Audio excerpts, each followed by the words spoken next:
தீ பரவட்டும். கலைஞர் செய்திகள் நேயர்களுக்கு வணக்கம். ஐம்பூதங்களில் ஒவ்வொரு பூதத்திற்கும் ஒவ்வொரு விதமான பண்பு உண்டு. அதில் தீ மட்டும் கொஞ்சம் சிறப்பு இயல்பு கொண்ட ஒரு பூதம் அப்படின்னு சொல்லலாம். மற்ற ஐம்பூதங்கள் எல்லாவற்றிலுமே மற்ற பொருட்கள், வெளியில இருக்கக்கூடிய பொருட்கள் அதோட சேர்ந்தா அது குப்பையாக மாறிவிடும். ஆனால் தீ மட்டும் தான் தன்னோடு சேரக்கூடிய எதையும் தீயாக மாற்றக்கூடிய, தானாகவே மாற்றக்கூடிய ஆற்றல் இருக்கக்கூடிய ஒரு பூதம். எது தன்னோடு சேரக்கூடியதை தானாகவே மாற்றுகிறதோ அதைத்தான் தீ என்று சொல்வார்கள். அப்படி இந்த நிகழ்ச்சியில் சமூகத்தில் அதிகாரத்தால் விளையக்கூடிய அவலங்களையும் சமூகத்தின் பாதிப்புகளையும் வெவ்வேறு தரப்பு மக்கள் ஒரே குரலாக பதிவு செய்ய இருக்கிறார்கள். இது அறம் என்னும் தீ உருவாக்கும் ஒரு நிகழ்ச்சி. தீ பரவட்டும்.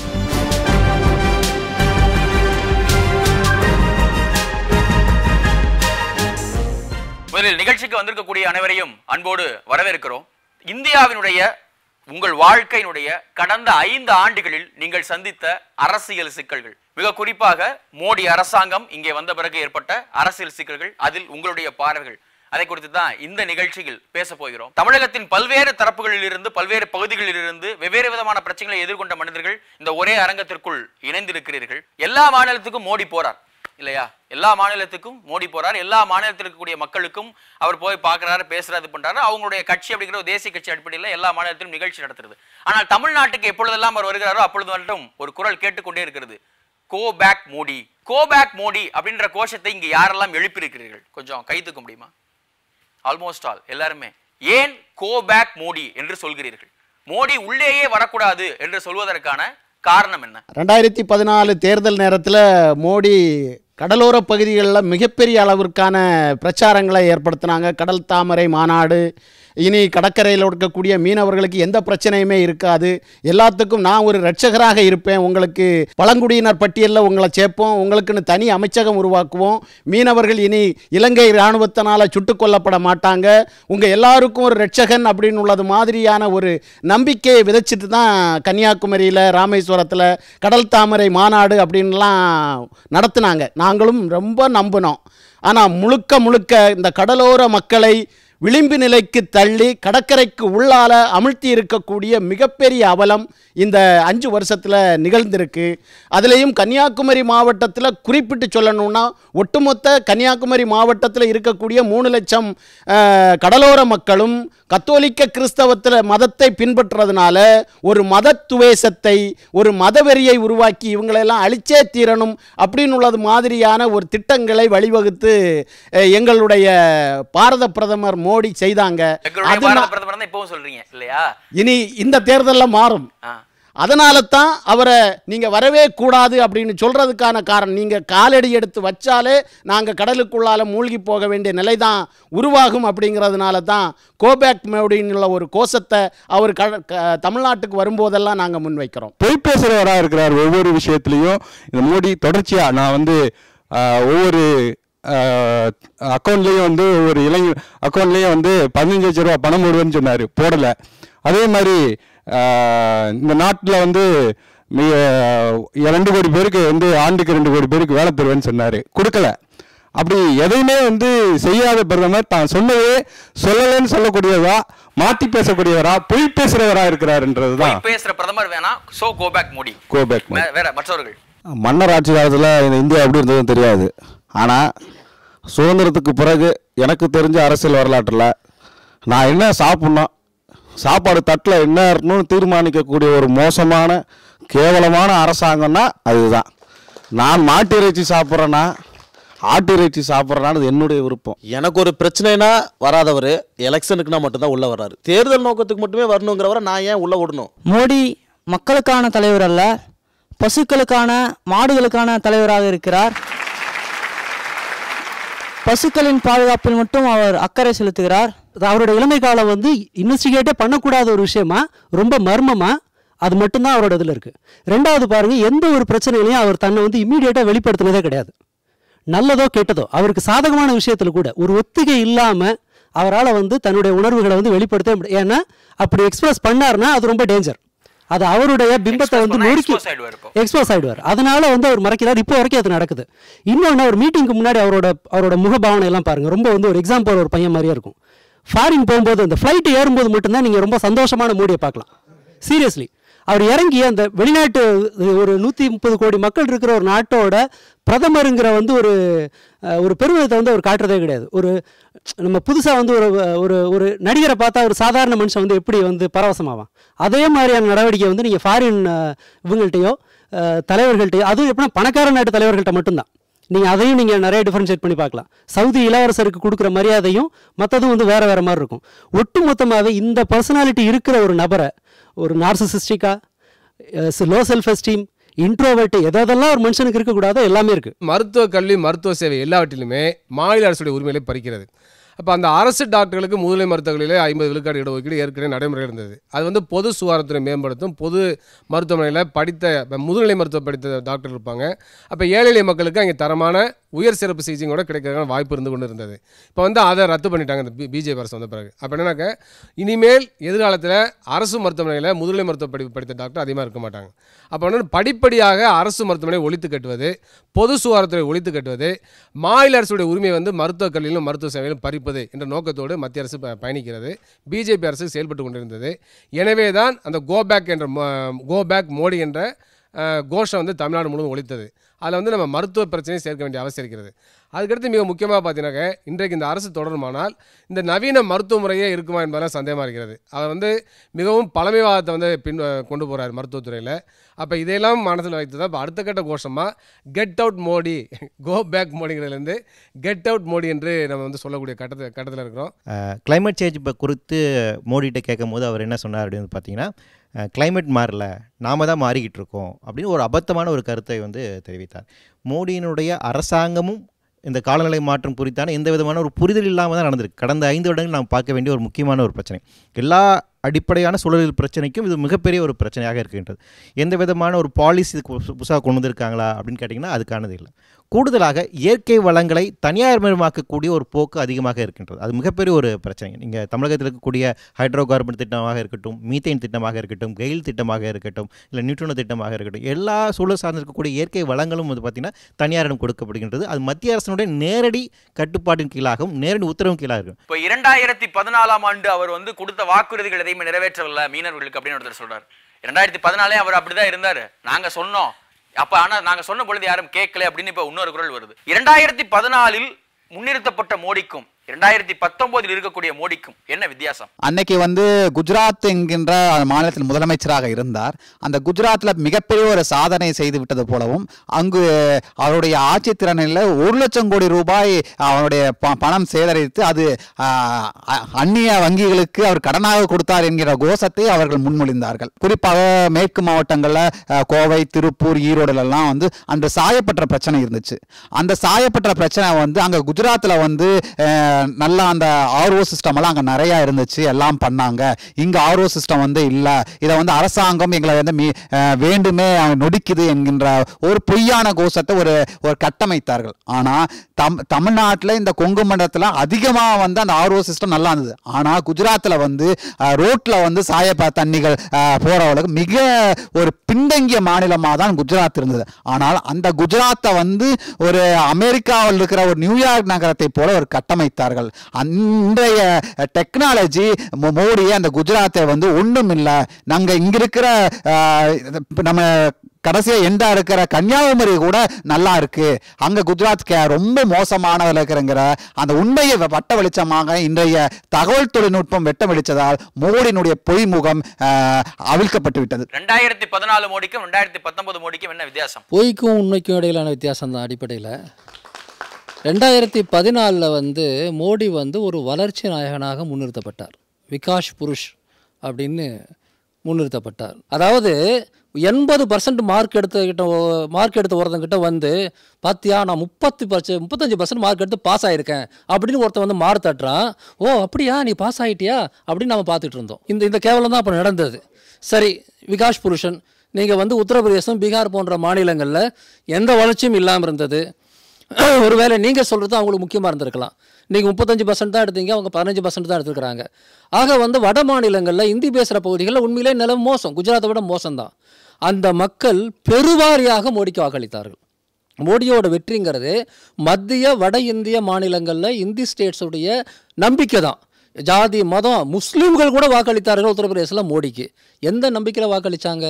இந்த ஆள் நிஜமாக வளர்ச்சியை கொடுப்பாரு, இவங்கெல்லாம் ஏமாற்றிட்டாங்க, உண்மையில் குஜராத்தை போல் நம்ம நாடும் நம்ம மாநிலங்களும் வளர்ந்துரும் நம்பி கொடுத்தாங்க.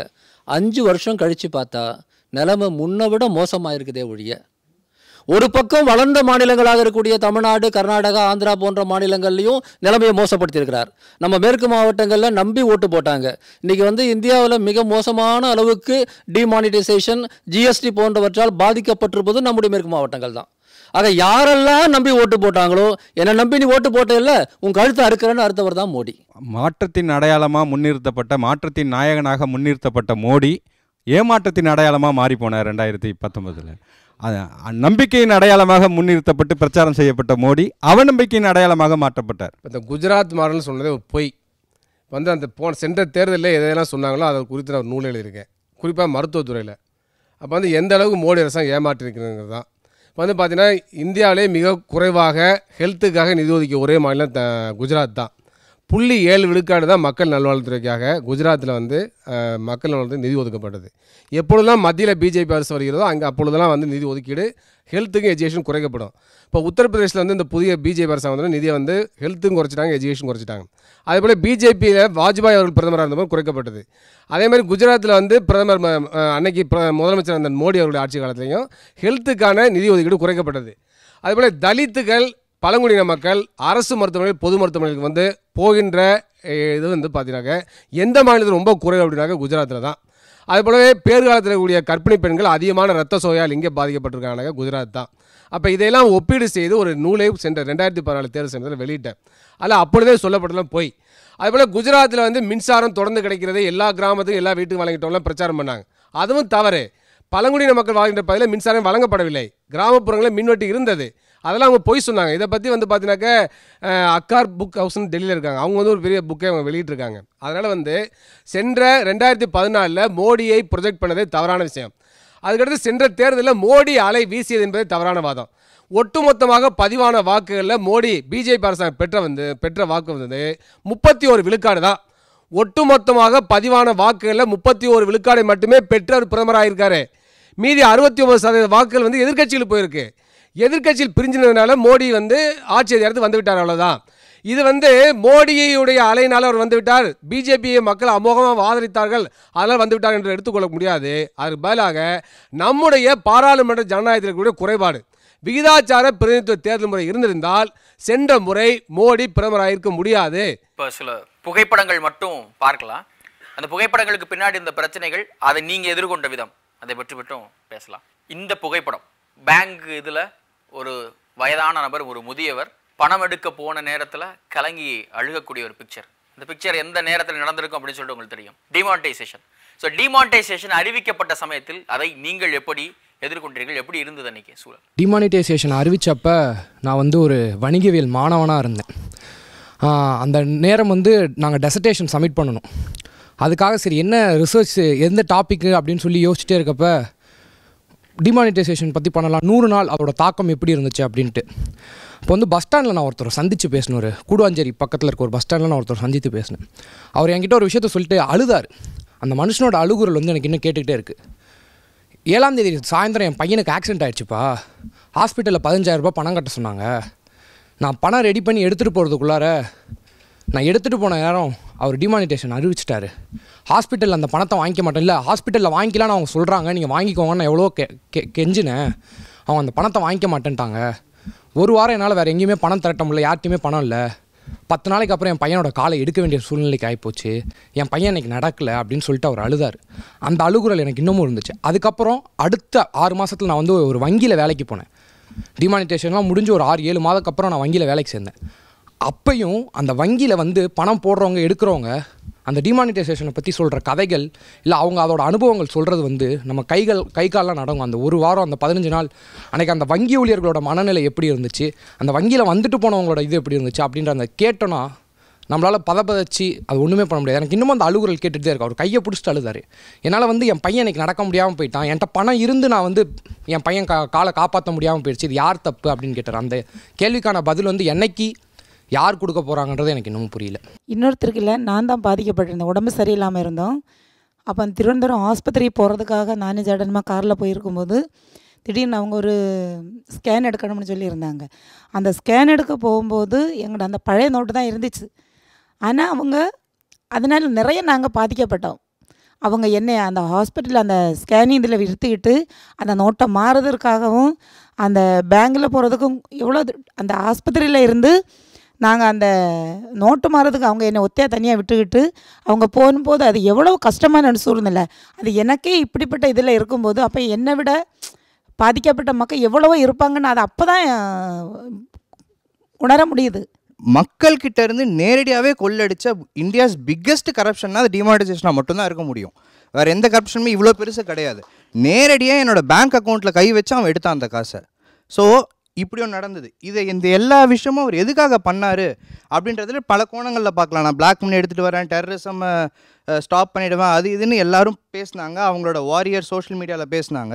அதெல்லாத்தையும் தாண்டி அவங்களுக்கு அன்றைக்கி அவங்க கண்ணுக்கு முன்னாடி இருந்த பிக்கெஸ்ட்டு பெனிஃபிட் என்ன இருந்துச்சுன்னு பார்த்தீங்கன்னா, உத்தரப்பிரதேஷ் எலெக்ஷன் ரொம்ப க்ளோஸாக இருந்தது. அப்போது அவங்களுக்கு அந்த மாநிலத்தில் ஜெயிக்க வேண்டியது மிக மிக மிக முக்கியமான ஒரு விஷயமா இருந்தது. அன்னைக்கு மற்ற கட்சிகள் காங்கிரஸ் உட்பட யார் கையிலையும் காசு புழக்கத்தில் இருக்கக்கூடாது. அது எல்லாத்தையும் ஸ்டாப் பண்ணிவிட்டு பிஜேபிக்கு entire flow of funds across the state, பிஜேபியோட ஊழியர்கள் எல்லாருக்குமே மட்டும் ஃபண்ட்ஸ் இருந்தது. பிஜேபி அந்த எலெக்ஷனை கம்ப்ளீட்லி ஜெயிக்கணுன்ற ஒரே காரணத்துக்காக டிமானிட்டைசேஷன்ற ஒரு பெரிய குற்றத்தை இந்திய மக்கள் மேலே சுமத்துனாங்க. விவசாயிகள் வந்து விதை வாங்குறதுக்கு, உரம் வாங்குறதுக்கு, மருந்து வாங்குறதுக்கு காசு இல்லாமல் விவசாயம் வந்து பண்ண முடியாத சூழலாச்சு. இன்னொரு சைடு என்னாச்சு அப்படின்னா, அவங்க உற்பத்தி பண்ண தானியத்தை விற்கிறதுக்கு வாங்குகிற வியாபாரிகிட்ட யார்கிட்டையும் பணம் இல்லை. யார்கிட்ட பணம் இல்லைன்னா சிறு குறு வியாபாரிகிட்ட பணம் இல்லை. அப்போ பெரிய வியாபாரிகிட்ட மட்டும் பணம் இருந்தது. அது எப்படி பெரிய வியாபாரிக்கு மட்டும் பணம் போச்சுன்னு தெரியல. 2000 நோட்டு அவங்ககிட்ட இருந்தது. சாதாரண சின்ன ரைஸ் மில் வச்சுருக்கிறவங்க, சின்ன எண்ணெய் மில் வச்சுருக்கிறவங்க, அங்கே இருக்கக்கூடிய தவிட்டு மில்லு, இந்த அக்ரி கமாடிட்டி சின்ன அளவில் வாங்கி பண்ணுறவங்க யாருக்கிட்டையுமே விவசாயியை பொறுத்த வரைக்கும் என்னென்னா, நீங்கள் வந்து உடனடியாக காசு யார் கொடுக்குறாங்களோ அவங்களுக்கு தான் பொருளை கொடுப்பாங்க. அப்போ என்ன ஆகுது, அதை வச்சு பெரிய ஸ்கேம் வந்து இவங்க பெரிய நிறுவனங்கள் பண்ணாங்க. இது சம்மந்தமாக மத்திய வேளாண் துறை அமைச்சகம் கூட பார்லிமெண்ட் நிலைக்குழுவில் ஒரு அறிக்கை ஒன்று சமர்ப்பித்தாங்க. இதில் வந்து அதிகமாக பாதிக்கப்பட்டது விவசாயம் தான். அது பத்திரிகையில் செய்தி வந்த 3வது நாள் அந்த அறிக்கை திரும்ப பெறப்பட்டது. ஸோ இதில் முக்கியமாக அந்த டிமானிட்டைசேஷன் நடந்தப்போ வந்து அதுக்கு முக்கியமாக சொல்லப்பட்ட காரணம் தீவிரவாதத்தை ஒடுக்கணுங்கிறதுக்காக அவங்க இந்த டிமானிட்டைசேஷனை கொண்டு வந்தோன்னு ஒரு முக்கியமான காரணம் சொல்லப்பட்டது. ஆனால் ஸ்டாட்டிஸ்டிக்ஸ் டேட்டாஸ் எடுத்து பார்க்கும்போது 2014 2018 கிட்டத்தட்ட அந்த 2015 2018 நடந்த அந்த ஸ்டாட்டிஸ்டிக்ஸ் எடுத்து பார்த்தோம் அப்படின்னா, இந்த டிமானிட்டைசேஷன் நடந்ததுக்கு பின்னாடி பாஜகவோட ஆட்சியில் கிட்டத்தட்ட 73% வந்து டெரரிசம் அதிகமாகிருக்கு.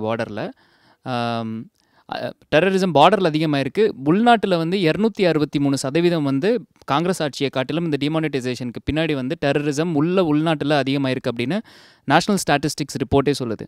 ஸோ டிமானிட்டைசேஷன் வந்து அந்த இடத்துல ஒரு மானுமெண்டல் ஃபெயிலியர். இந்த படம் வேலூர் 4 கிலோமீட்டர் மேலே இந்தியில் எழுதியிருக்கு. இது என்ன செய்தியை சொல்கிறது மோடி அரசாங்கத்தை குறித்து? 2 முக்கியமான விஷயம் வந்து இந்த 5 வருஷத்தில் நம்ம பார்க்க வேண்டியிருக்கு. ஒன்று, ஹிந்தி பிரச்சனைங்கிறது, இந்த இந்தி திணிப்பு எதிர்ப்பு பிரச்சனை அப்படிங்கிறது வந்து வெறும் ஒரு மொழி படிக்கிறது சம்மந்தப்பட்டது அல்லன்னு நம்ம புரிஞ்சுக்கணும். ஒரு காலத்தில் உனக்கு டெல்லியில் பாம்பேயில் வேலை கிடைக்கணும்னா நீ இந்தி படி, இந்தி படித்தா தான் மத்திய அரசாங்கத்தில் வேலை கிடைக்கும் என்று நமக்கு சொல்லப்பட்டது. ஆனால் இன்றைக்கி ரியாலிட்டி என்னென்னா, நீ வேலை வாங்கணுன்றதுக்காக உன்னை ஹிந்தி படிக்க சொல்லலை. எனக்கு ஹிந்தி மட்டும்தான் தெரியும். உங்கள் ஊரில், உங்கள் உங்கள் ரயில்வே ஸ்டேஷனில், உங்கள் போஸ்ட் ஆஃபீஸில், உங்கள் பேங்க்கில், உங்கள் பப்ளிக் செக்டர் யூனிட்டில் நான் வேலைக்கு வருவேன். எங்கிட்ட பேசுகிறதுக்கு நீ ஹிந்தி படி என்பதாக அது மாறி இருக்கு. இது ரொம்ப முக்கியமான ஒரு மாற்றம். அதாவது இந்தி வந்து ஒரு நாடுன்னா ஒரு மொழி இருக்க தேவையில்லையா, எல்லாரையும் இணைக்கிறதுக்கு ஒரு மொழி வேணும் இல்லையா, அப்படியெல்லாம் பேசினவங்க இன்றைக்கி எங்கே நடைமுறையில் கொண்டு வந்து விட்டுருக்குறாங்க. எல்லா மத்திய அரசாங்க வேலை வாய்ப்புகளும் எனக்கு, எல்லா பப்ளிக் செக்டார் வேலை வாய்ப்புகளும் எனக்கு தான். உன்னுடைய ஏர்போர்ட்டில், உன்னுடைய போர்ட்டில், எல்லா இடத்துலையும் நான் தான் இருப்பேன். நான் உங்கள்கிட்ட தமிழில் பேச மாட்டேன், நான் உங்கள்கிட்ட கன்னடத்தில் பேச மாட்டேன், நான் உங்கள்கிட்ட ஹிந்தி தான் பேசுவேன். எனக்காக நீ ஹிந்தி படி அப்படிங்கிறது தான் இன்றைக்கி இருக்கக்கூடிய சித்தாந்தம். இதை நம்ம புரிஞ்சுக்கணும். 2வது முக்கியமானது, ரொம்ப நாளாக சொல்லிகிட்டு இருந்தாங்க தமிழ்நாட்டில் தான் இது பிரச்சனை, தமிழ்நாட்டில் தான் இந்த இந்தியை வந்து எதிர்க்கிறாங்க, மற்ற மாநிலங்கள்லாம் வந்து அதை ஏற்றுக்கிட்டாங்க, எல்லா இடங்கள்லையும் வந்து இந்தி வந்து பாலாறு தேனாறு போல் ஓடிட்டுருக்கு, தமிழ்நாட்டு மக்கள் தான், அதுவும் குறிப்பாக இந்த திராவிட கட்சிகள் தான் கெடுத்துட்டாங்கன்னு ஒரு பிரச்சாரம் நீண்ட காலமாக சொல்லிகிட்டு இருந்தாங்க. மோடி ஆட்சியில் ஒரு முக்கியமான விஷயம் என்னன்னா, அது உடஞ்சி போச்சு. தமிழ்நாட்டு அளவுக்கு மிகப்பெரிய போராட்டங்கள் மற்ற இடத்துல நடக்கிறனாலும் கூட கர்நாடகா, கேரளா, மேற்கு வங்காளம், மகாராஷ்டிரம், பஞ்சாப் போன்ற ஒரிசா போன்ற பல மாநிலங்களில் இந்திக்கு எதிரான போராட்டம் கடந்த 4-5 ஆண்டுகளில் நடந்திருக்கு. மத்திய அரசாங்கத்தினுடைய தொழிலாளர் நல வழக்குகள் நடத்தக்கூடிய சாஸ்திரி பவனில் இருக்கக்கூடிய தொழில் தீர்ப்பாயத்தினுடைய நீதிபதி ரொம்ப நாள் காலியாக இருந்த அந்த இடத்த ஹிந்தி தெரிஞ்ச ஒரு நீதிபதியை போடுறாங்க. அவங்க எனக்கு இங்கிலீஷும் தெரியாது, தமிழும் தெரியாது, ஹிந்தியில் தான் வழக்குகளே நடத்துகிறாங்க. போகிற வழக்கறிஞர்களுக்கெல்லாம் அது ஒரு பெரிய பிரச்சனை. போய் அங்கே அப்பியர் ஆகிற, அங்கே முன்னிலையாகிற வழக்கறிஞர்களுக்கு மட்டும் இல்லாமல் தொழிலாளர்களுக்கும் பெரிய பிரச்சனையாக இருக்குது.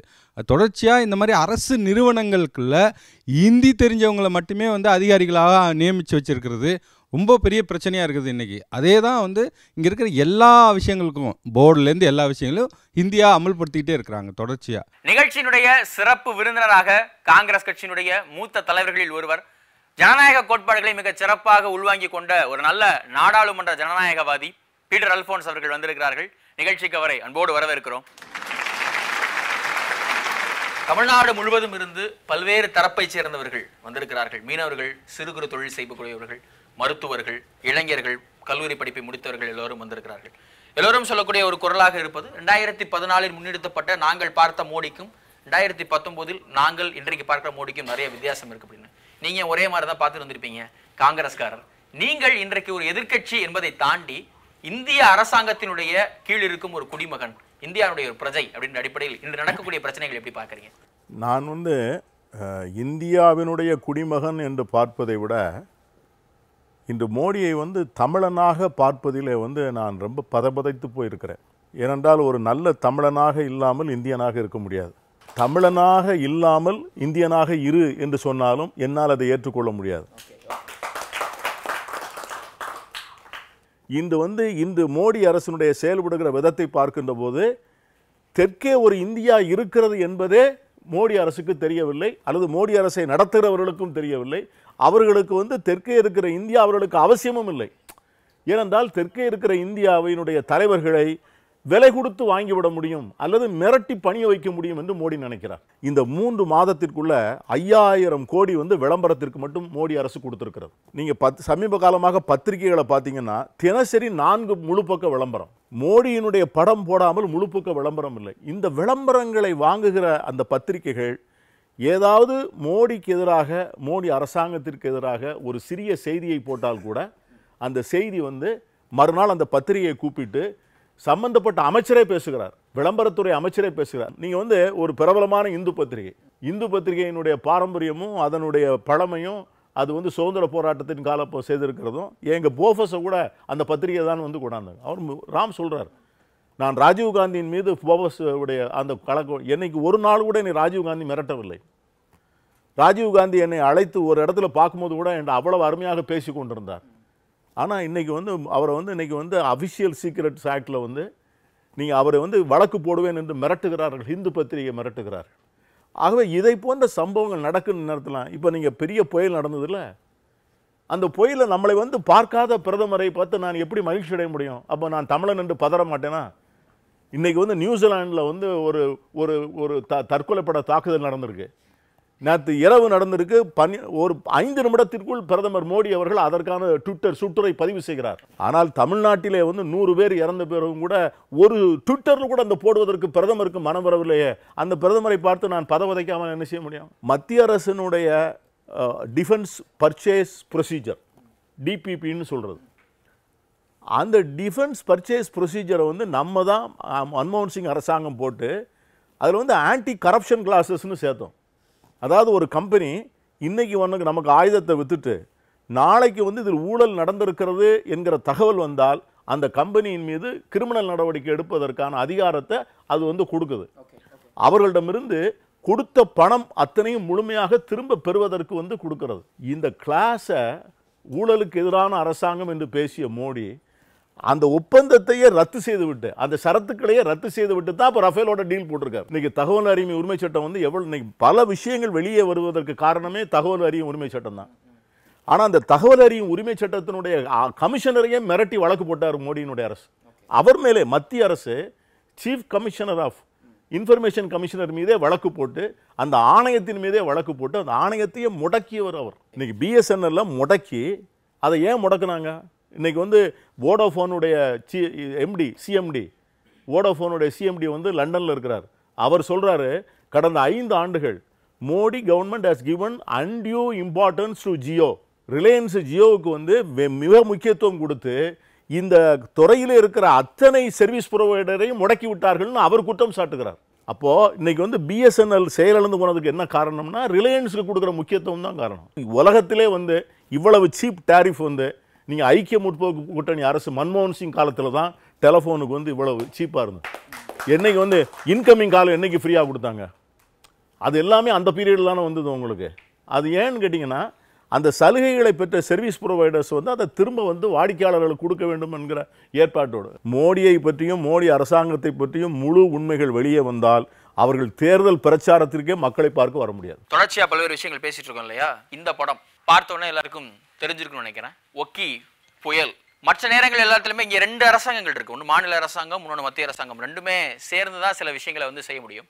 அதான் இந்த மாதிரி பேரிடர் காலத்தில், அழிவு காலத்தில் வந்து மிக அதிகமாக எல்லோரும் நம்பி இருந்தது வந்து மத்திய அரசை தான். அதுவும் கடல் மாதிரியான ஒரு பகுதியில். மற்றது ஒரு நிலச்சரிவு அல்லது வந்து ஒரு மற்ற மாதிரியான விஷயங்கள் அப்படின்னா கூட பரவாயில்ல. கடல் மாதிரியான பகுதிகளில் வெளிநாடுகளோடும் மற்ற இதோட தொடர்பு இருக்கக்கூடிய முக்கியமான ஒரு பாதுகாப்பும் சேர்ந்த ஒரு விஷயத்தில் வந்து அன்றைக்கி மத்திய அரசை தான் எல்லாரும் நம்பியிருந்தோம். ஒக்கி புயல் சமயத்தில் இந்த அரசாங்கம் எப்படி நடந்து கொண்டது? மோடியினுடைய அரசாங்கம். நானும் மீனவன் தான், கன்னியாகுமரி கடலில் சேர்ந்த மீனவன் தான். என் பேர் சேவியர். நாங்கள் எங்கள் ஊரில் வந்து மொத்தம் 34 ஆள் மறிச்சாங்க. அதனால் நான் பாதிக்கப்பட்ட நானும் ஒருத்தர் இருக்கேன். இந்த மோடி அரசாங்கம் வந்து கடலில் வந்து 5 நாளாக இருந்தது புயல் காற்று. 5 நாளாக புயல் காற்று கடலில் நின்றது. 67 நாட்டில் நாங்கள் கிடந்தோம். ஆனால் மோடி அரசாங்கம் வந்து சொல்கிறது என்னென்னா, நாங்கள் நேவி விட்டோம், ஹெலிகாப்டர் விட்டோம், இப்படி தான் சொன்னாங்க. ஆனால் எங்களை தேடி யாருமே வரலை, யாருமே பார்க்க வரலை. 5 நாளாக மூத்திரம் குடிச்சிட்டா கிடந்தாங்க. 3 நாள் 5 நாள் மூத்திரம் குடிச்சிருந்தோம். 3 பேர் கடலில் கிடந்து மூத்திரம் தான் குடிச்சிருந்தான். எங்கள் ஆகாரமே மூத்திரம் தான். ஆனால் மோடி அரசாங்கம் வரல, ஹெலிகாப்டர் வரல, எதுவுமே வரல. 5 நாள் கழிஞ்சு எங்கள் போட்டுக்காரன் தான் எங்களை கொண்டு வந்தான். கொண்டு வந்து அவங்க சொல்கிற வேலை என்னென்னா, மோடி அரசாங்கம் கொண்டு வந்த நேவி தான் எங்களை கொண்டு வந்தேன்னு. அப்போ இது என்ன ஒரு அரசாங்கம்? வேலை ஒன்று, செய்கிறது ஒன்று, காட்டுறது ஒன்று. நாங்கள் வந்தப்போ மோடி அரசாங்கம் கொண்டு வந்தது. ஆனால் உள்ளே கிடந்தப்போ யாருமே மீண்டே இல்லை எங்களை. அதனால் எனக்கு அது பிடிக்கல. அது அந்த புயல் பாதிப்பப்போ உங்களுக்கு முன்கூட்டியே தகவல் சொல்லுவாங்க பண்ணுவோம். தகவல் சொல்லலை, யாருமே சொல்லலை. புயல் எடுத்தப்போ தெரியும், ஏன்னா புயல் வந்தோன்னு எங்களுக்கு தெரியாது. ஆனால் எங்கள் வெள்ளம் கமுத்தி இந்த பிறகு கரை வந்த பிறகு தெரியும் அது புயல்னு. அப்போ அதுக்கு ஒரு பேர் வச்சுருக்காங்க, ஓகி புயல்னு பேர் அதுக்கு வச்சுருக்காங்க. காற்று முன்னாடி அது கதைன்னு தெரியாது. ஆனால் ஓகி புயல்னு பேர் மாதிரி தான் இருக்குது. அதில் கரை வந்தப்போ அந்த தெரியும். 4 மாதம் வாசல் கிடந்திருக்கேன். ஆனால் அந்த பாவங்களை பார்க்க வேண்டி வரல மோடி. கன்னியாகுமரியில் அவர் வந்திருக்காரு, ஜனங்களை பார்க்க வரல, மக்களை பார்க்க வரல. அவர் கன்னியாகுமரியில் வந்து ஒரு சுற்றுலா பயணிக்கு வந்திருக்காங்க. அவங்க அங்கே அவுத்து வந்தாங்க, ஒரு ரூமுக்குள்ளே ஏறினாங்க, 5 நிமிஷம் இருந்தாங்க, அப்படியே போயிட்டாங்க.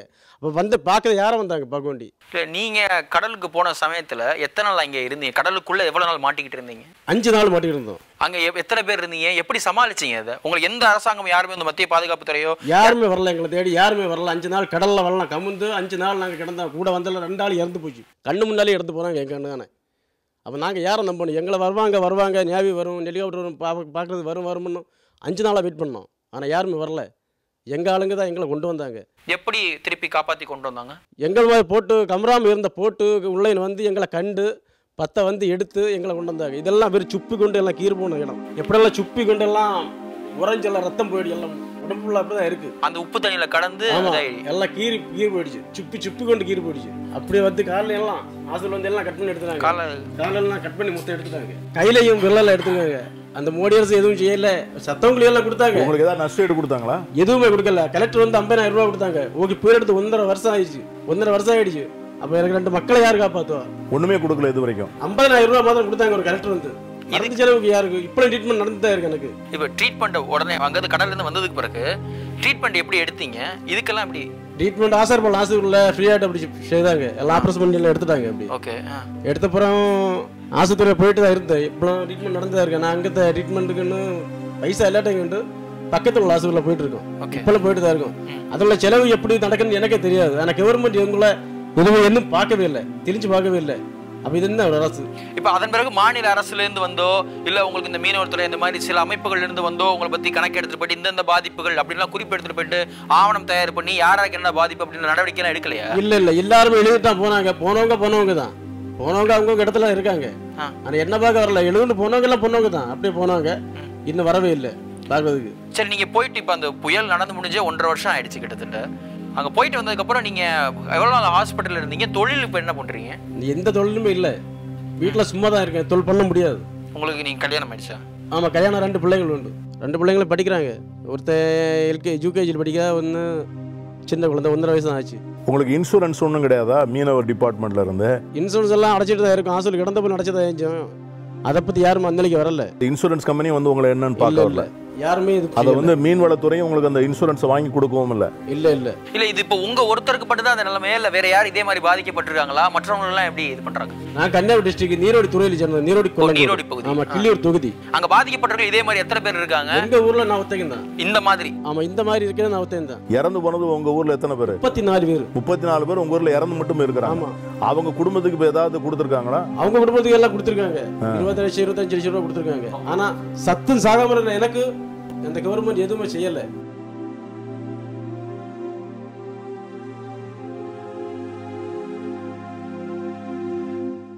நிர்மலா சீதாராமன் சொன்ன பதில் என்னென்னா, சேட்டலைட்லேருந்து சயின்டிஸ்ட் தரக்கூடிய இதை தான் நாங்கள் வந்து உங்களுக்கு தந்துட்டுருக்கோம்.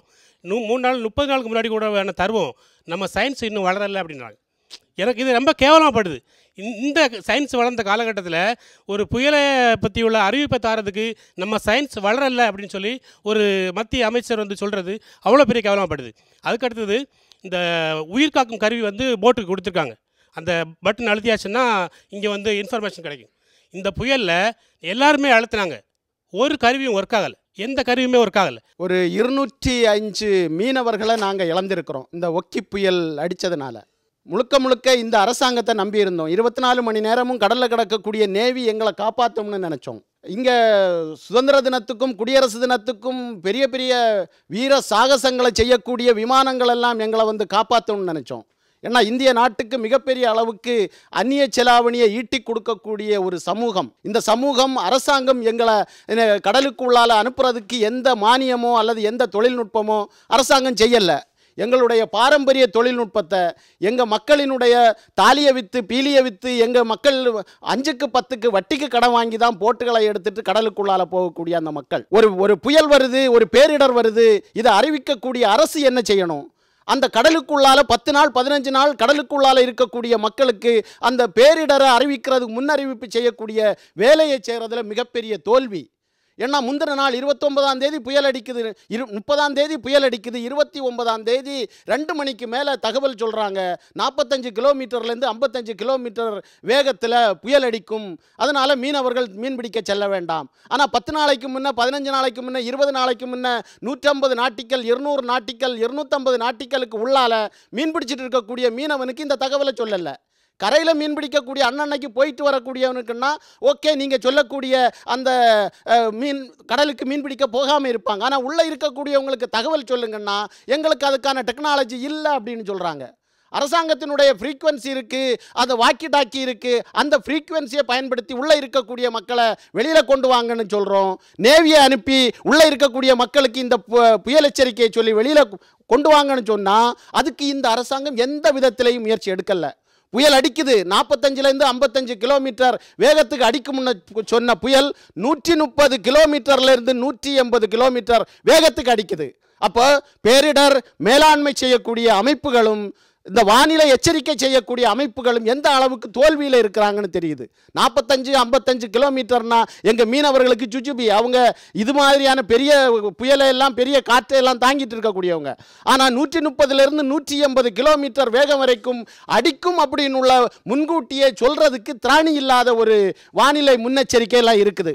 ஆனால் எங்கள் மக்கள் என்ன செய்கிறாங்க, அந்த புயலில் மாட்டிட்டு கிடக்கிறாங்க. அங்கே மாட்டிட்டு கிடக்கக்கூடிய மக்களுக்கு எங்களை காப்பாற்றுங்கன்னு சொன்னால் இங்கே நேவியும் போகலை, கப்பலும் போகலை, விமானமும் போகலை, ஹெலிகாப்டரும் போகலை. கடைசியில் என்ன, அந்த ஒட்டுமொத்த அந்த காற்றினுடைய இவருக்கு கையெல்லாம் இந்த மாதிரி ஆயிருக்குன்னா, காலெல்லாம் இந்த மாதிரி ஆயிருக்குன்னா அந்த ஒட்டுமொத்த அந்த காற்றினுடைய வேகத்தில் முகமெல்லாம் பிச்சு எறிஞ்சு நீங்கள் அந்த உயிரற்ற பிணங்களை பார்த்தீங்கன்னா தெரியும். முகமெல்லாம் பிச்சு எறிஞ்சு கண்ணெல்லாம் வெளியில் தள்ளி ஒரு உருக்குலைந்த அந்த புயலில் மாட்டி நின்ற மக்கள். நாங்கள் அடுத்த நாள் சொல்கிறோம் 25 பேர் கடலில் இறந்து போயிட்டாங்க, அரசாங்கம் மீட்கிறதுக்கு வாங்கன்னு சொன்னால் ஊடகங்களில் மிரட்டுறாங்க, இந்த உளவுத்துறை மிரட்டுறாங்க. மீனவர்கள் கடலுக்குள்ளால் சுகமாக மீன் பிடிச்சிட்டு இருக்கிறான், இவங்க தேவையில்லாமல் ஊடகங்களை வச்சுக்கிட்டு இந்த அரசுக்கு எதிராக கெட்ட பேரை உண்டாக்குறதுக்காக பொய்யான தகவல்களை எல்லாம் சொல்கிறாங்க அப்படின்னு சொல்லிட்டு ஊடகங்களில் பேசின எங்களையே உளவுத்துறை மூலமாக மிரட்டினாங்க. 3 நாளைக்கு பிறகு வர்றாங்க எங்களுடைய பாதுகாப்பு அமைச்சர் நிர்மலா சீதாராமன். அவங்க வந்துட்டு அந்த அந்த அந்த தாய்மார்கள், சகோதரிகள், கணவனை அங்கே கடலுக்குள்ளால போட்டு இருக்கக்கூடிய தாய்மார்கள்லாம் கதறும் போது அந்த அம்மா சொல்கிறாங்க, பாதுகாப்புத்துறை அமைச்சர் பெண்ணு கருணை உள்ளம் கொண்டவங்க, அவங்க சொல்கிறாங்க மீனவர்கள் கடலுக்குள்ளால பத்திரமா மீன் பிடிச்சிட்டு இருக்கிறாங்க, நீங்கள் தேவையில்லாமல் அவங்க உள்ளுக்குள்ளால இறந்துட்டாங்க அப்படின்னு உள்ள விஷயத்தை எல்லாம் சொல்லாதீங்க அப்படின்னு சொல்கிறாங்க. அவங்க சொல்கிறாங்க எங்களுடைய கப்பல் அங்கே தேடிட்டு இருக்குன்னு. எந்த கப்பலுமே போகலை. அதுலேயும் எங்கள் மீனவர்கள் இந்த உள்ள இருக்கக்கூடிய மீனவர்களை நாங்கள் போய் மீட்கிறோம்னு சொல்லும்போது அரசாங்கம் தடுக்குது. என்னன்னா அடுத்து இன்னொரு சாகர்னு ஒரு புயல் வரப்போகுது, அந்த புயல் இதை விட 3 மடங்கு அதிகமாக அடிக்கும், அதனால நீங்கள் மீனவர்கள் யாரும் கடலுக்குள்ளால அந்த மீனவர்களை தேடி போகக்கூடாதுன்னு தடுக்கிறாங்க. அதனாலேயே நாங்கள் இன்னும் நிறைய பேரை இழந்தோம். அப்படி இருந்த பிறகும் 8 நாளைக்கு பிறகு ஒரு 8 போட்டில் போன எங்களுடைய அந்த கொச்சின்ல இருந்து போன எங்களுடைய மக்கள் தான் பிறகு 5 போட்டுகளையும் 59 மீனவர்களையும் உயிரோட மீட்டு கொண்டு வந்தாங்க. இல்லைன்னா சாவு எண்ணிக்கை இன்னும் 300க்கு மேல தாண்டி இருக்கும். அப்படிப்பட்ட ஒரு நிலை இன்னைக்கு பாரத பிரதமரை ஊருக்கு கொண்டு வர்றதுக்காகவே நாங்க 20 நாள் போராடி இருக்கிறோம். குளித்துறை ரயில்வே ஸ்டேஷன்ல 2 நாள் இருந்து குழந்தை குட்டிங்களோட நாங்க இருந்து 8-10 ரயில்களை போக விடாம தடுத்து ஒரு மறியல் பண்ணி இவரை கொண்டு வரணும்னு சொல்லிட்டு பாரத பிரதமரை கொண்டு வரணும்னு முயற்சி பண்ணோம். 19ஆம் தேதி வர்றாரு. 19ஆம் தேதி வரவர் 15 மீனவர்கள் வாங்க, 15 விவசாயிகள் வாங்க, நான் உங்களை கன்னியாகுமரி விவேகானந்தா கேந்திராவில் வச்சு பார்க்குறேன்னு சொல்கிறாரு. ஏன் இவரை மோடியை பார்க்குறதுக்கு நாங்கள் ஆசைப்பட்டு இருந்தவங்களை அவர் கன்னியாகுமரியில் கொண்டு வந்து பார்க்குறாரா? ஆனால் அங்கே என்ன நடக்குதுன்னா அவர் கன்னியாகுமரியில் சரக்கு பெட்டக மாற்று முனைய துறைமுகத்திற்கான இடத்தை பார்க்கறதுக்காகத்தான் அந்த இடத்தை தேர்வு பண்ணார் அப்படின்னு உள்ளது எங்களுக்கு பின்னால் தான் தெரியுது. அப்போது எங்களை கடலோர மக்களினுடைய ஆபத்தில் இருக்கக்கூடிய மக்களை மீட்கிறதற்கான எந்த திராணியும் இல்லாத ஒரு ஒரு பிரதமர், ஒரு பாதுகாப்பு அமைச்சர், எங்களுடைய தமிழ்நாட்டிலேயே ஒரே ஒரு எம்பி, பிஜேபிக்கு வாய்த்த எம்பி அவர் பொன் ராதாகிருஷ்ணன், புயல் அடிக்கக்கூடிய நேரத்தில் டாட்டா காட்டிட்டு இங்கேருந்து விமானத்தில் ஏறி கிளம்பி போகிறாரு ஈரானுக்கு, அதானிக்க துறைமுகத்தை திறந்து வைக்கிறதுக்காக. ஐயா, நீங்கள் எங்களுடைய பகுதியினுடைய எம்பி, நீங்கள் இந்த பகுதியில் இருக்க வேண்டாமா? அப்படி ஒரு புயல் அடிக்கும் போது அந்த மக்களோட இருக்க வேண்டாமா? இவர் அங்கே பறந்து போயிட்டு அதுக்கு பிறகு திரும்பி வந்தார் 3 நாள் கழிச்சு. வந்தவர் இதுவரைக்கும் அந்த மக்களை சந்திக்கல, இதுவரைக்கும் ஒரு நாள் கூட அவர் சந்திக்கல. இப்படி கடலோர மக்களை மிகப்பெரிய அளவிற்கு அவங்களுடைய ஓட்டு மட்டும் வேணும், அங்கே ஊர்களில் 2ஆக்கி ஊர்களில் பிரிவினைகளை உண்டாக்கி ஒரு சாதாரண ஒரு 2 வீலரில் ஹெல்மெட் வச்சுட்டு போகலன்னு போலீஸ் பிடிச்சா கூட மந்திரி போய் நிற்கிறாரு அவனை வெளியில் கொண்டு வர்றதுக்கு. இப்படி கடற்கரைகளில் ஓட்டு வாங்குறதற்கான பல்வேறு முயற்சிகளை தான் செய்துட்டு இருக்கிறாங்களே தவிர எந்த விதமான இதுவும் செய்யலை. பிறகு தூத்துக்குடியிலேருந்து ஒரு கப்பல் அனுப்புகிறோன்னு சொன்னாங்க. தூத்துக்குடியிலேருந்து கப்பல் போச்சு. நாங்கள் எங்கள் மீனவர்களை அந்த கப்பலில் அனுப்புங்க அப்படின்னு சொன்னோம். மீனவர்களை கூட்டிகிட்டு போனாங்க. 250 நாட்டிக்கல் மைல் 300 நாட்டிக்கல் மைலுக்கு அந்த பக்கத்தில் புயலில் மாட்டிட்டு இருக்கக்கூடிய மக்களை தேடுறதுக்காக இங்கே 60 நாட்டிக்கல் மைலுக்குள்ளால தேடிட்டு நாங்கள் தேடினோம், கிடைக்கல அப்படிங்கிறாங்க. அப்போ கூட போன மீனவர்கள் சொல்கிறாங்க, நீ அந்த மக்கள் இங்கே இல்லை, அவங்க 200 நாட்டிக்கல் மேலே அங்கே கிடக்கிறாங்க, அங்கே தேடுவோன்னா எங்களுக்கு 60 நாட்டிக்கல் மைலுக்கு மேலே தேட முடியாது. விக்ரம் அப்படின்னு சொல்லக்கூடிய கப்பல், தூத்துக்குடியிலேருந்து போன கப்பல், அந்த கப்பல் அவங்க சொல்கிறாங்க 60 நாட்டிக்கல் மைலுக்கு மேலே நாங்கள் எங்கே போக முடியாது. எங்கேயோ ஊசியை தொலைச்சிக்கிட்டு இங்கே விளக்கில் இருந்து தேடினது மாதிரியான ஒரு வேலையைத்தான் மத்திய அரசும் பாதுகாப்புத்துறையும் அவங்களுடைய நேவியும் இந்த மாதிரியான காரியங்கள் செய்தது. அங்கே வெவ்வேறு பகுதிகள் ஒரே இது வட்டாரத்தில் இருக்கக்கூடியது, ஆனால் வெவ்வேறு பகுதிகள் மீனவர்கள் பாதிக்கப்பட்டிருந்தாங்க இல்லையா? நீங்கள் எப்படி அன்னைக்கு மத்திய அரசாங்கத்தை அணுகினீர்கள்? அங்கேருந்து என்ன ரிப்ளை வந்தது? இப்போ ஏன்னா ஒவ்வொரு பகுதியிலையும் ஒவ்வொரு விதமான பாதிப்பு இருந்திருக்கும். இப்போ நீரோடு பகுதியில் சில பேர் இறந்து போயிட்டாங்கன்னு சொல்கிறாங்க, குழித்துறையில் சில பேர், சின்னத்துறையில் சில பேர், மாவே இருந்தது. அன்னைக்கு எப்படி எல்லாரும் ஒருங்கிணைந்து செயல்பட்டீர்கள்? அந்த அரசாங்கத்தை எப்படி அணுகுனீங்க? அன்னைக்கு என்ன ரிப்ளை இருந்தது? இறைமந்துறை ஊத்துறை, தூத்தூர், சின்னத்துறை, இரவிப்புத்தந்துறை, மார்த்தாண்டந்துறை, வள்ளவிளை, நீரோடி, இந்த மாதிரி 8 ஊர் தான் இதில் அதிகமாக இந்த ஆழ்கடல் மீன்பிடிப்பு, அந்த சுறா மீன்பிடிப்புக்கான மீனவர்கள் இவங்க தான் அதிகமாக அந்த இதில் அந்த புயலில் சிக்கி ரொம்ப சின்னாபின்னமானது. அப்போ இந்த 8 ஊரினுடைய நிர்வாகமும் 8 ஊரினுடைய பங்கு பேரவை, எங்கள் கத்தோலிக்க மத இதில் வந்து பங்கு பேரவை அப்படின்னு ஒரு அமைப்பு உண்டு. அந்த 8 ஊர் நிர்வாகம் உடனடியாக இவர் கலெக்டரை சந்தித்து, அது மாதிரி இங்கே மாநிலம் சென்னையில் இருக்கக்கூடிய முதலமைச்சர், மீன்துறை அமைச்சர் ஜெயக்குமார் இவங்களெல்லாம் சந்தித்து உடனடியாக எங்கள் மீனவர்களை மீட்கணும் அப்படின்னு கோரிக்கையை அங்கேருந்து ஒரு அமைப்பாகவே திரண்டு வைக்கிறாங்க. இங்கே அப்போ நம்முடைய முதலமைச்சர் வந்து ஆர்கே நகர் தேர்தலில் வந்து ரொம்ப பிஸி, அவருக்கும் வர முடியாது.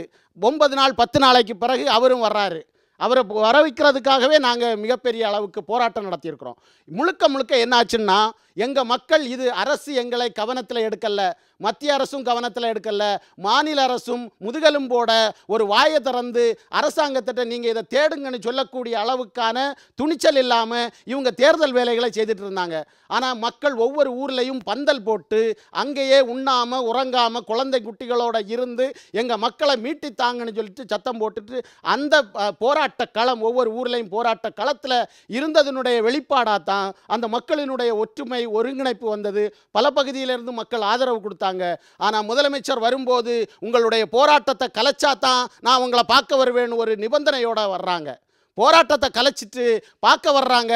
பார்க்க வந்துட்டு ஏதோ 20 லட்சம் கொடுத்த உடனே கேரளா 10 லட்சம் தான் கொடுத்தது, நான் 20 லட்சம் கொடுத்தேன்னு சொல்லிட்டு பெருமையாக பேசிட்டு போனாங்களே தவிர, இந்த மக்களினுடைய உயிருக்கு நாங்கள் உத்தரவாதம் அப்படின்னு உள்ளதோ அல்லது இந்த மக்களினுடைய உயிரிழப்புக்கு நாங்கள் ஒரு காரணம் அப்படின்னு உள்ள கிஞ்சிட்டு கூட ஒரு இது இல்லாத, ஒரு அக்கறை இல்லாத ஒரு அரசாக தான் மாநில அரசு இருந்தது. அந்த வகையில் மாநில அரசினுடைய செயல்பாடும் மிகப்பெரிய அளவிற்கு தோல்வியில் முடிஞ்சது. அதாவது உழைக்கவே முடியாத அளவுக்கு ஊனம் வந்துருச்சுன்னா, விபத்து வந்துருச்சுன்னா அதுக்கு 1.5 மடங்கா கொடுக்கணும், 2 மடங்கா கொடுக்கணும்னு இன்சூரன்ஸ் இருக்கு. நிவாரண பணிகள் இன்னைக்கு இறந்தவங்களுக்கு 20 லட்சம் ரூபா கொடுத்துட்டாங்க. இன்னைக்கு பார்த்தீங்கன்னா கன்னியாகுமரி மாவட்டத்தில் பல குடும்பங்கள் ஆண் வாரிசே இல்லை, ஆண்களே இல்லை.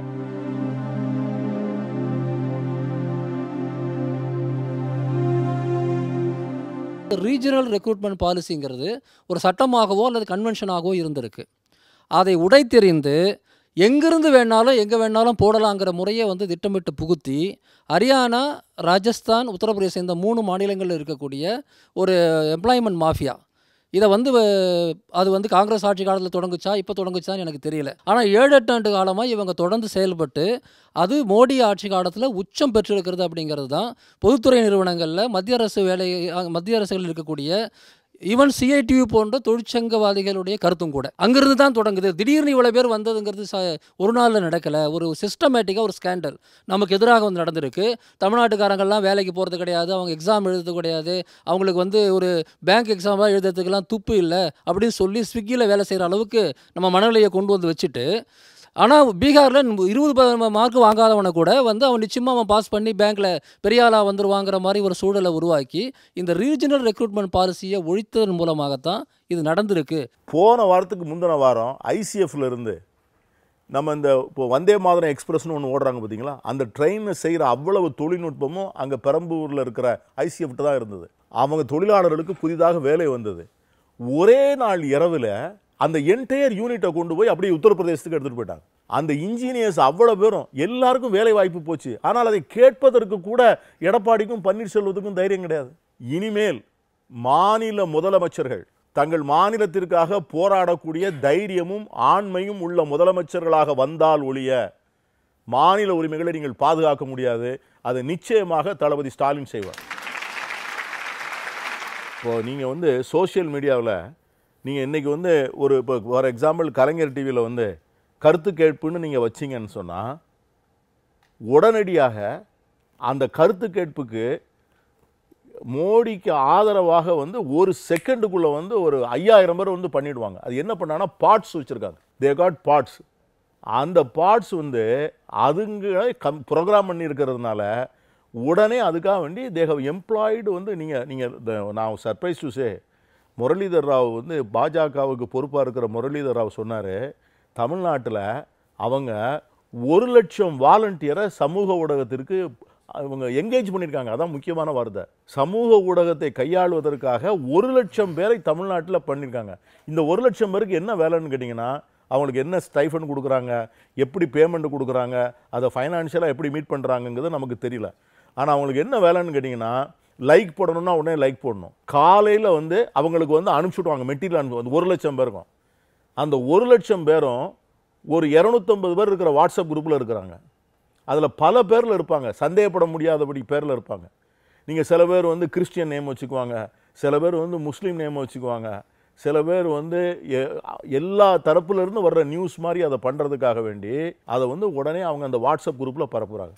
ஸோ காலையில் 1,00,000 பேருக்கு வந்து இங்கேருந்து அந்த செர்வர்லேருந்து அனுப்பிச்சிட்டாங்கன்னு வச்சுங்க, ஒரு மணி நேரத்துக்குள்ளே 250 into 1,00,000 போடுங்க. இதை வந்து மற்ற அரசியல் கட்சிகள் எப்படி தாக்கு பிடிக்க முடியும்?